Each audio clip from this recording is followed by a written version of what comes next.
Hello दोस्तों, स्वागत है एक बार फिर से आप सभी का खबर पॉलिटिक्स पर। तो दोस्तों, आज हम आपके लिए लेकर आए देश और दुनिया की तमाम बड़ी खबरें, तो वीडियो को आप अंत तक जरूर देखें। चलिए दोस्तों, पहली बिग ब्रेकिंग न्यूज में आपको बताएंगे, मोदी सरकार ने देश की जनता को दिया महंगाई का एक और बड़ा झटका। मोदी सरकार ने एक बार फिर बढ़ाए पेट्रोल डीजल के दाम, भारत में मचा हाहाकार। भाई दोस्तों, अगली खबर में आपको बताएंगे, नॉर्वे में पत्रकारों के सवालों के जवाब नहीं दे पाए मोदी।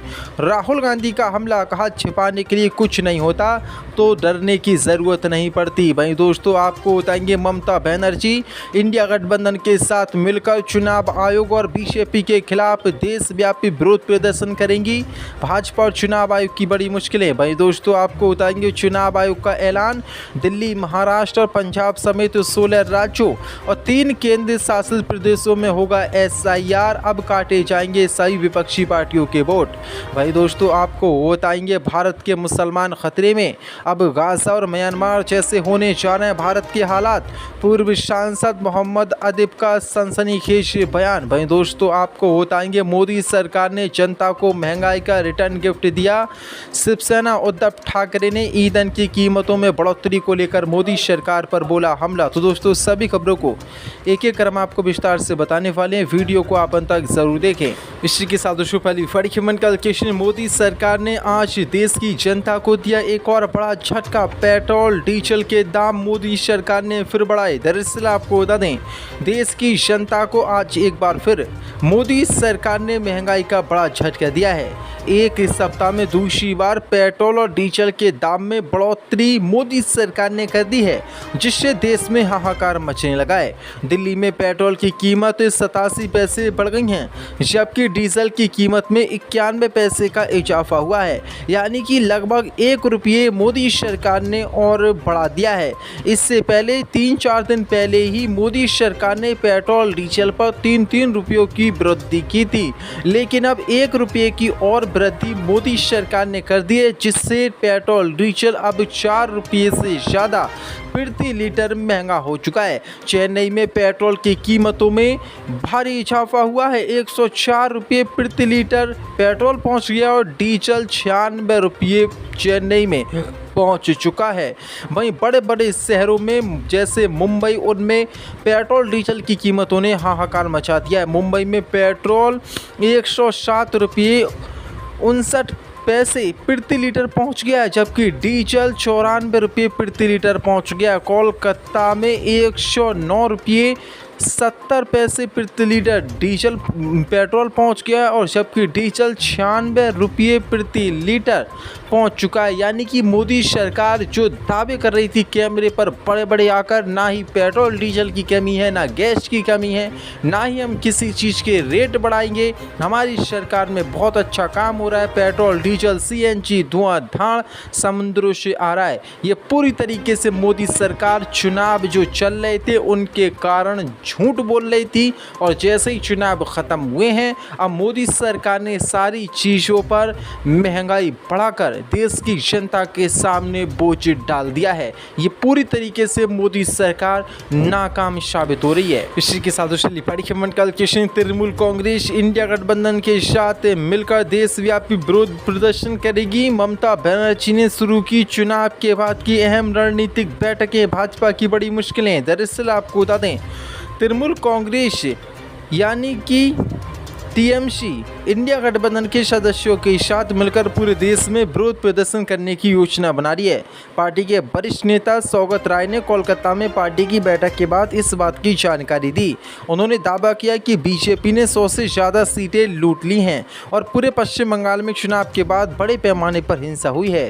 उन्होंने कहा कि इंडिया गठबंधन के नेता पहले से ही पार्टी के संपर्क में हैं। पार्टी ने हिंसा और चुनावों के दौरान कथित गड़बड़ियों की जाँच के लिए एक फैक्ट फाइटिंग टीम बनाने की भी घोषणा की है। राजनीतिक तनाव और पार्टी के भीतर बढ़ती असहमति के इस माहौल के बीच तृणमूल सुप्रीमो और पूर्व मुख्यमंत्री ममता बनर्जी ने अपने कालीघाट स्थित आवास पर पार्टी सांसदों की अहम बैठक बुलाई। इस बैठक का मकसद लोकसभा चुनावों के दौरान कई निर्वाचन क्षेत्रों में पार्टी के निराशाजनक प्रदर्शन की समीक्षा करना और संसद तक तथा राजकीय राजनीति दोनों में तृणमूल कांग्रेस की भविष्य की भूमिका पर चर्चा कर करना था। उन्होंने इसमें जानकारी दी कि जो चुनाव आयोग और बीजेपी गड़बड़ी चुनाव में कर रही है, इसको लेकर अब तृणमूल कांग्रेस यानी कि ममता बनर्जी सभी इंडिया गठबंधन की जो पार्टियां हैं, कांग्रेस, समाजवादी पार्टी, सभी के साथ मिलकर देशव्यापी प्रदर्शन पूरे देश में करेंगी, जिससे भाजपा और चुनाव आयोग की मुश्किलें अब बढ़ सकती हैं। ममता बनर्जी ने बीजेपी और चुनाव आयोग के खिलाफ अब मोर्चा खोलने का ऐलान कर दिया है। इंडिया गठबंधन की सभी पार्टियां भी सड़कों पर उतरकर चुनाव आयोग और बीजेपी की धांधली का पर्दाफाश करेंगी और देश की जनता को बताएंगी। इसी के साथ चलिए पढ़िए मन के किशन चुनाव आयोग का ऐलान। दिल्ली, महाराष्ट्र और पंजाब समेत 16 राज्यों, 3 केंद्र शासित प्रदेशों में होगा SIR। दरअसल आपको बता दें, निर्वाचन आयोग ने देश के 16 राज्यों और 3 केंद्र शासित प्रदेशों में मतदाता सूची के विशेष गहन पुनरीक्षण SIR के तीसरे चरण की शुरुआत की घोषणा कर दी है। आयोग का ये कदम मतदाता सूची को अद्यतन और अधिक सटीक बनाने की दिशा में अहम माना जा रहा है। चुनाव आयोग के मुताबिक तीसरे चरण के तहत कई बड़े राज्यों और केंद्र शासित प्रदेशों में मतदाता सूची का विशेष पुनरीक्षण अभियान चलाया जाएगा। इस प्रक्रिया में मतदाताओं के विवरण की जांच और सूची को अपडेट करने का काम किया जाएगा। चुनाव आयोग के अनुसार तीसरे चरण में ओडिशा, मिजोरम, सिक्किम, मणिपुर, उत्तराखंड, आंध्र प्रदेश, हिमाचल प्रदेश, अरुणाचल प्रदेश, हरियाणा, तेलंगाना, पंजाब, कर्नाटक, मेघालय, महाराष्ट्र, झारखंड, नागालैंड और त्रिपुरा में विशेष गहन पुनरीक्षण किया जाएगा। इसके अलावा केंद्र शासित प्रदेशों में दमनदीप, चंडीगढ़ और दिल्ली में भी SIR प्रक्रिया शुरू की जाएगी। ये वही SIR प्रक्रिया है जिसको लेकर पश्चिम बंगाल में बवाल मचाता और कांग्रेस राहुल गांधी समेत ममता बनर्जी भी आरोप लगा चुकी है कि चुनाव आयोग SIR प्रक्रिया के माध्यम से जो खुद पार्टियां हैं जो विपक्ष में हैं, उन पार्टियों के वोट काट रहा है और बीजेपी के वोट बढ़ा रहा है। अब 16 राज्यों में एक साथ और 3 केंद्र शासित प्रदेशों में यानी कि 19 जगह पर SIR प्रक्रिया की जाएगी। अब देखना होगा यहाँ पर चुनाव 2027 यानी कि अगले साल होने हैं, उससे पहले ये प्रक्रिया की जा रही है। अब देखना होगा यहाँ पर भी जो गड़बड़ी सब राज्यों में हो रही है और बीजेपी वहाँ पर SIR करने के बाद चुनाव जीत रही है, यहाँ भी वही हाल होता है या कुछ यहाँ पर नहीं बदलता है, देखना होगा।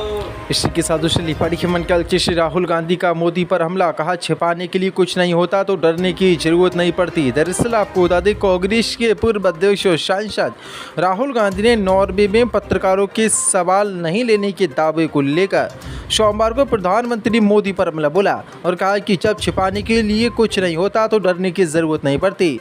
कांग्रेस नेता राहुल गांधी ने नॉर्वे में एक पत्रकार का वीडियो साझा करते हुए एक्स पर ये टिप्पणी की। वीडियो के माध्यम से दावा किया गया कि प्रधानमंत्री मोदी ने पत्रकारों से सवाल नहीं लिए। राहुल गांधी ने कहा कि भारत की छवि का क्या होता है जब दुनिया का एक समझौतावादी प्रधानमंत्री को घबराते हुए और कुछ सवालों से भागते हुए देखती है।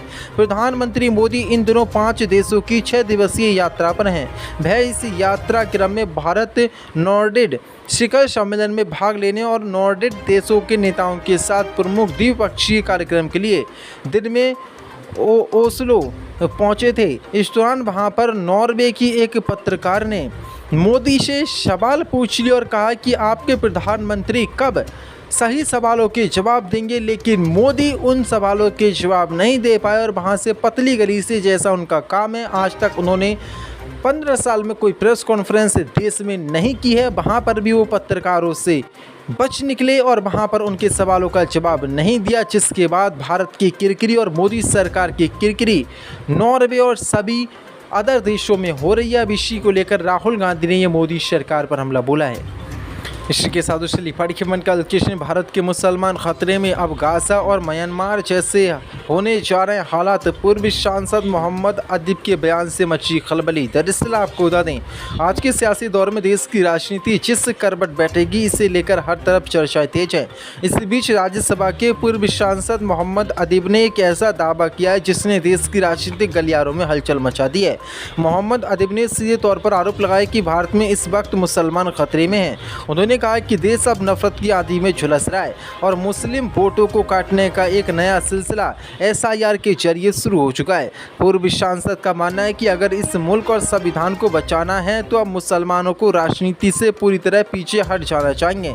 इस दौरान उन्होंने अशुद्ध निवेशी की सियासत पर भी गंभीर सवाल उठाए।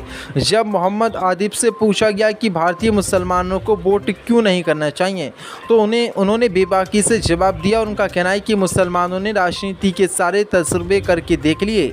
वे देश की हर राजनीतिक पार्टी के साथ जाकर देख चुके हैं, लेकिन पिछले 10 सालों में हालात पूरी तरह बदल गए। आज इस मुल्क में मुसलमानों को महज एक कैटलिस्ट की शक्ल में लाकर खड़ा कर दिया गया है। उन्होंने कहा कि भारत में मुसलमानों की हालत गाज़ा जैसी हो सकती है और यहाँ पर गाज़ा जैसा हाल करने की पूरी योजना बनाई जा रही है। जैसे गाज़ा और म्यांमार में मुसलमानों की खुलेआम हत्या की गई, उनके साथ हिंसा की गई, उनका नरसंहार किया गया, वैसा ही भारत में भी हो सकता है। यानी कि पूर्व सांसद मोहम्मद आदिब ने ये बड़ा बयान दिया है।